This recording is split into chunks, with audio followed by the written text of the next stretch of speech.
Wolves are set to take on Manchester City tonight at 5:30. So in this video, we're going to be speaking a bit about the game, the predicted lineup, the news from Vitor Pereira's press conference yesterday, and a few other bits that go along with it. So let's get straight into this one. Now, of course, we have to start by speaking about the Diogo Jota mural and how much this game is going to mean to those Wolves fans inside that ground and Diogo Jota's friends and family. Now, it's been absolutely brilliant seeing this mural go up all week. I've been following it every single day and sort of, showcasing its progress alongside on Twitter, really. And it's been absolutely brilliant to see how it's come along. And Joe and everyone involved who's donated for the paints and everyone involved who's, covered it for the media and got it out there has been absolutely brilliant. Now, in terms of the mural, in terms of the day, of course, it's going to be a very emotional occasion for Wolves fans, for anyone really in that ground. Manchester City fans, I'm sure, will be emotional at the prospect of it as well. Anyone who was at the Celta Vigo game will know that was a very emotional one as well. Everyone singing his song, applauding him, clapping, and it was a very, very emotional day. That day, of course, this is the first Premier League game, the first competitive game back since the passing of Diogo Jota and Andre Silva. So it's going to be very interesting to see how raw and the emotion that people are going to go through in tonight, and everyone should make sure they deal with it in their own way and in their own time. And most people in the footballing world and in the world in general aren't even remotely over the Jota news. It's not something that you can just get over overnight, and definitely something that I think Wolves are going to embrace today. And I know there's been a tifo leaked. I'm not really a fan of seeing the tifo leaked, to be honest. I would rather have just been surprised by it, but ultimately, they are going to be doing something like that in the ground for Diogo as well. And I do think it's one of them where, as I say, it's going to be an emotional occasion, but everyone should celebrate him and celebrate the people that Andre Silva and Diogo Jota were. The next thing that I wanted to highlight was Vitor Pereira's quotes in his pre-match press conference. Now, I think there's been a few interesting talking points around that, really. Obviously, Keanu Hervey's been massively fancied throughout pre-season and is massively fancied by Vitor Pereira. So again, I think it's one of them. I think he will start this game, but that's not really what I wanted to cover. Now, I wanted to cover the quotes on the transfers. Now, Vitor Pereira came out yesterday in the press conference and said that because of the Club World Cup, it's been difficult for us to get players in, for us to sign players, for us to be active in the market. But again, it feels very much like an excuse, for my personal opinion, in terms of, don't get me wrong, it has affected clubs, but when you look at most clubs, they have still got their business done. All of the clubs sort of in and around them have got business done. I mean, even West Ham, who haven't brought in a great deal of players, they've managed to get Juve through the door, and players in and around that, even Brentford have got a hell of a lot through the door. Of course, they lost a few as well, but I don't really buy that personally. I think maybe that's what, Jeff C's drip feeding him, and maybe he's led him to believe, but yeah, the transfer situation's a bit of a mad one, to be honest. But I don't want to get bogged down about transfers too much in this one as well. I want to sort of move on now to his quote on Strand Larsen. He said, "How long have you been playing football? Maybe 10 years? Just enjoy it. Just enjoy your football. If you score, enjoy it. If you don't score, enjoy it. As long as he's enjoying his football, playing his football with a smile on his face, that is what Vitor Pereira wants, and that is ultimately going to make him a successful player, isn't it? And we want to see Jürgen Strand Larsen starting the season really well. We want to see him beating his goal tally last season of 14 and creating things for himself more often, which is one thing that he doesn't do a hell of a lot. But I'm a massive fan of Jürgen Strand Larsen. I do hope he goes on to have a really, really good season this year, in my personal opinion. And then moving on to the captaincy thing, this is the final point I'm going to cover about the press conference before we get into the actual lineups and the game itself. Now, I think it's very interesting, his press conference. I think because of the captaincy issue, there's not a set captain. It was leaked in the week that it was going to be João Gomez, but ultimately Vitor Pereira came out yesterday and said, I've basically spread the captaincy across 4 players. It'll be Jose Sá, Totti Gomez, João Gomez, or Matt Doherty as the 4 options in that leadership group. And we do see that more often in football these days. For example, Liverpool have got a very core leadership group. However, they do also have a captain and a vice captain. No one knows who the vice captain is yet at Liverpool, but yeah, it's one of them, isn't it? Leadership groups and captaincy and leading from, by example or leading the team, it's not a singular player's role anymore. It just isn't. That's the way that football's gone. So yeah, I think them 4 options are probably pretty decent. Or maybe you could have thrown Agbadou in there, but for me, again, I think, to be fair, he's probably not the biggest leader in terms of vocally, but I do think that they're the 4 options, and probably 4 of the options that I would have definitely put forward. Jose Sá maybe not, but again, at the end of the day, he knows the club and stuff like that, so I'm not too surprised by that. But let's get straight into the actual game itself and previewing the game and the lineups.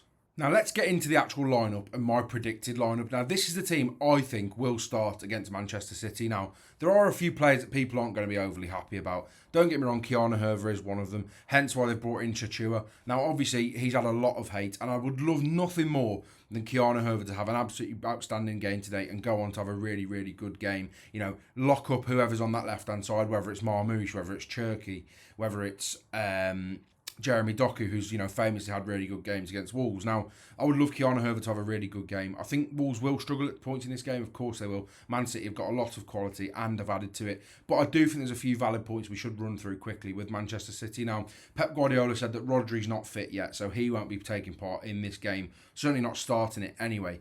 And then you've got Mateo Kovacic out. Joško Gvardiol out. I think Phil Foden's out, Savinho's out because he's obviously on the move to Spurs, it looks like, and Ederson is also out, so it'll probably be James Trafford in goal. Now, there is a lot of change in that Man City backline. I do think it'll probably be Stones and Kusanov here, to be honest, as the the defenders in this side. But ultimately, if there's a time to play Manchester City, I don't think you could get much of a better time to play them, given the fact that they have got a few injuries and a few issues going on around the club at the moment. I do think it's a relatively decent time to play them, if there is one. Now, as I've said briefly, this is the team. Now, I do think Doherty's obviously in there because Mosquera will come back into this side, but for now, he's nowhere near fit. So, for me, Doherty obviously slots in the side. Now, the interesting talking point I wanted to highlight is this man here, Marshall Monetzi. Now, I think he starts this game purely based off his work rate, purely based off his tenacity, purely based off his willingness to run. I think he also, has a physical presence, and that's something that I think if you are playing against a John Stones or a Kusanov, I don't think it's actually going to be sort of that much of a mismatch in terms of physicality. And obviously Monetzi is one of them players that in a game like this you definitely need, especially if you're going to be under the cosh for a long time, and it does feel like Wolves will be under that cosh today. Now, in terms of Monetzi, I've said it multiple times. He is nowhere near the level technically. He's just not.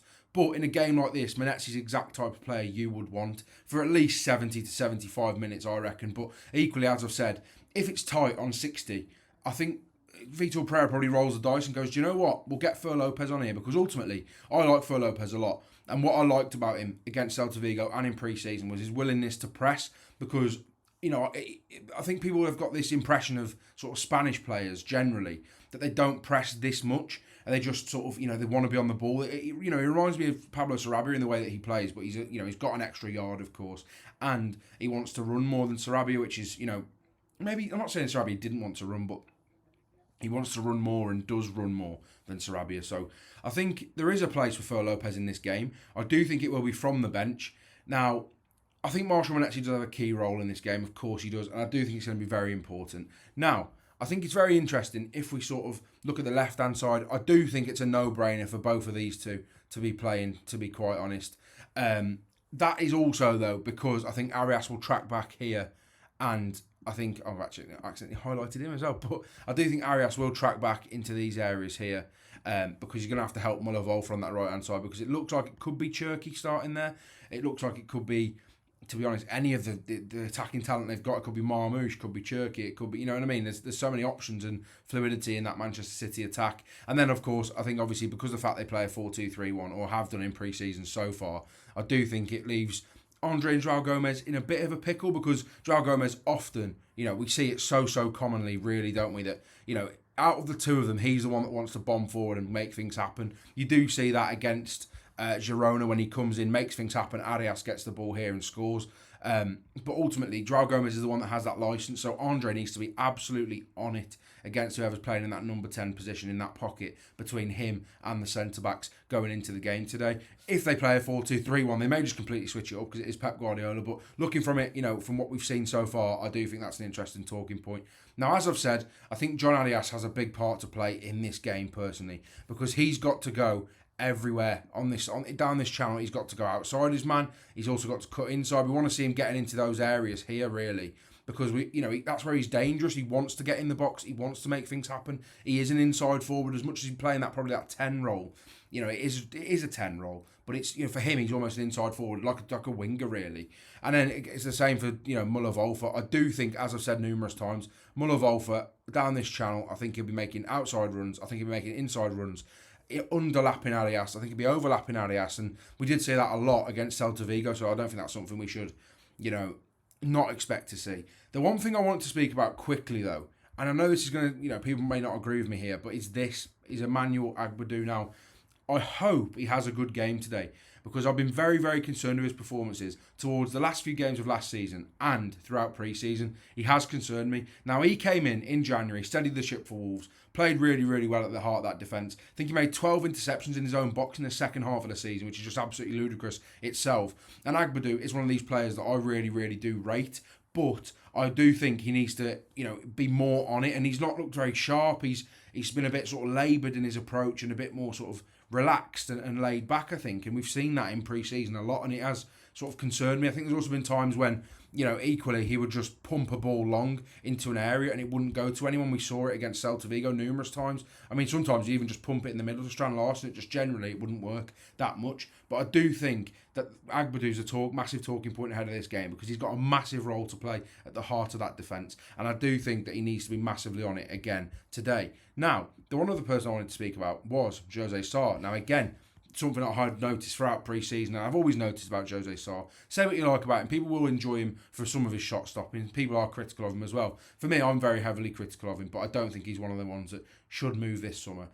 He will be moved on probably next summer or the summer after. But Jose Sarr's distribution has been absolutely miles off it for a very long time. Now, against Celta Vigo, as I briefly covered in that game, it was essentially just Jose Sarr getting the ball, knocking it here. Jose Sarr picking up the ball, knocking it here. Jose Sarr picking up the ball, smashing it up there. And there was no winner of the ball. Now, Strand Larsen's got to do more. Of course he has. He's got to do more in those aerial duels. I'm not, saying he's blame-free.